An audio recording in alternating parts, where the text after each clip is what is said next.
એક ડબલ કેસમાં તપાસનો ધમધમાટ। સીઆઈડી ક્રાઇમે પ્રાંતિજમાં તપાસ હાથ ધરી। મહાઠગના એજન્ટ કમલેશ મોચીના ઘરે લાગ્યા તાળા। કૌભાંડી ભૂપેન્દ્ર ઝાલાનો જાહો જલાલીના વિડીયોઝ પણ સામે આવ્યા। ભરૂચની અંકલેશ્વર જીઆઈડીસીમાં ડેટોક્સ કંપનીમાં બ્લાસ્ટ થતા 4 શ્રમિકોના મોત, અન્ય એકને ઈજા પહોંચતા હોસ્પિટલ લઈ જવાયો।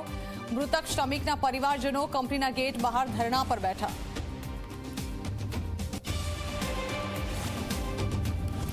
કચ્છમાં જીએસસીએલ કંપનીના પ્લાન્ટ સામે વધ્યો આક્રોશ। હવે પર્યાવરણ મિત્ર સંસ્થા જશે બાળા ગામ। લોકોની વાત સાંભળીને સરકાર સુધી પહોંચાડશે ફરિયાદ। સંસ્થાએ કહ્યું કંપનીએ બીજા વિસ્તારોમાં પણ પહોંચાડ્યું છે નુકસાન। મંત્રી મુળુ બેરાએ કહ્યું કે પર્યાવરણને નુકસાન નહીં ચલાવી લેવાય।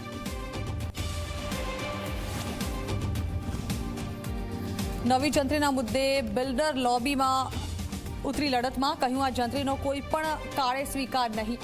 સરકાર 1.5 વર્ષ અભ્યાસ કરે અને લોકોને માત્ર 1 મહિનાનો સમય। ઓનલાઈન વાંધા સૂચનો મોકલવામાં પણ અનેક સમસ્યાની ફરિયાદ।